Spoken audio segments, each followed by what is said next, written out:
והנה שוב אנחנו בחידון האולטימטיבי לחג הפורים כאן בטבע כפר סבא. אנחנו פורצים לתוך המשרד, וואו וואו וואו, נכנסנו לדלת פרוצה מה שנקרא. שלום. שלום. שלום. שלום כוללני. שלום שלום ואין שלום. את מי אנחנו כאן? יעל. יעל. גיא. ו? גלית. גלית. יניב. יניב. דניאלה. דניאלה, יניב, גלית. גיא. יעל. יש! אוקיי, שימו לב לדבר הבא. בואי יעל, תעמדי לידי שכולם יראו אותך גם.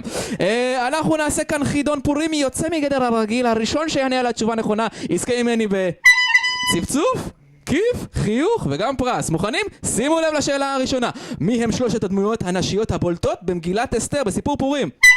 גו! אסתר, ושתי. מי הייתה השלישית? מי הייתה השלישית? מי הייתה השלישית? אשתו של המן קראו לה? לא בעזתה, זה הבן שלו, הוא נאמר להתחפש לנשים, אבל זה לא הוא. זה רש! וגיא מתגלה כאחד ששולט בדמויות הנשיות השולטות, יפה מאוד. שאלה הבאה, נקודה אחת לגיא, שימו לב. מה קרה להמן בסוף הסיפור? תלו אותו! את זה יהודה, תלו אותו! מצוין, הוא מת! אוקיי, מה? שזה מזל! אפרופו אוזן, מה אוכל מרדכי לארוחת בוקר? מי? מה? מה אוכל מרדכי לארוחת בוקר? מה?